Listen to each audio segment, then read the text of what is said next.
Desde a última quarta-feira estamos no tempo da Quaresma, um tempo especial de preparação para a Páscoa.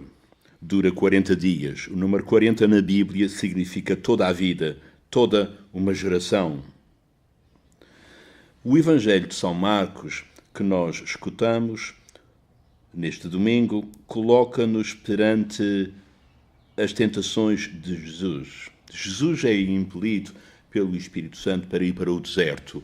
O deserto é o lugar onde não existe nada, por um lado, em termos materiais, mas, por outro lado, onde se pode descobrir tudo, ou seja, o mais importante da vida.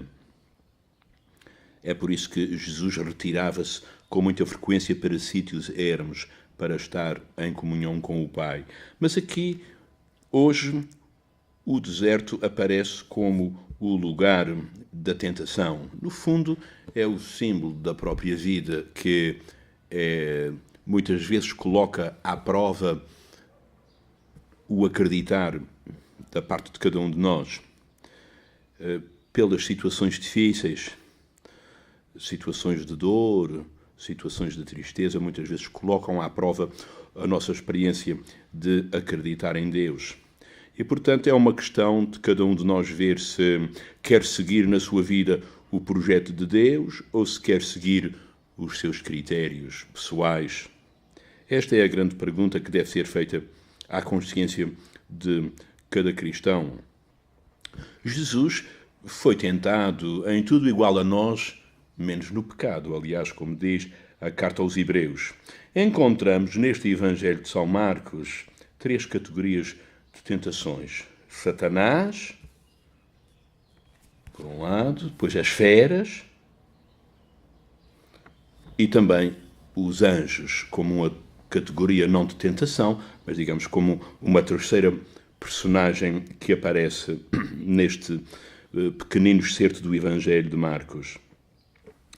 Satanás, como sabemos, é um nome comum na Bíblia, é o adversário, é aquele que se opõe aos planos de Deus. Com frequência, mesmo no Novo Testamento, há pessoas, personagens que personificam precisamente a lógica do mundo que nos afasta dos planos de Deus. É o caso de Judas e o caso de Pedro, a quem Jesus diz mesmo: sai-te da minha frente, Satanás, porque não tens em vista os interesses de Deus, mas sim os dos homens. Portanto, Satanás encarna-se hoje, digamos, nas estruturas que são contrárias a Deus.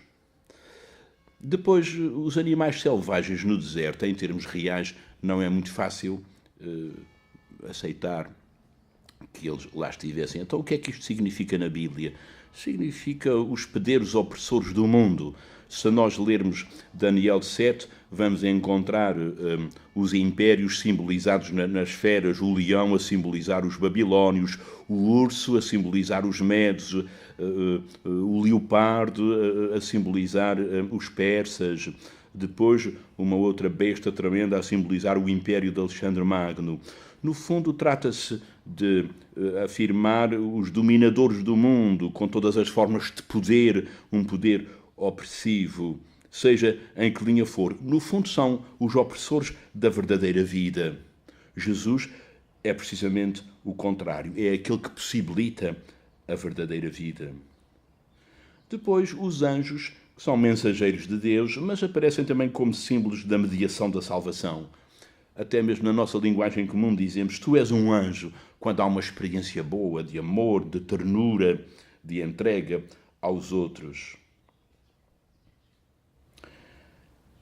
Então, neste primeiro domingo da Quaresma, a palavra de Deus ajuda-nos precisamente a questionar sobre o modo como Deus está na nossa vida, como seguimos os seus projetos como projetos de vida e de libertação.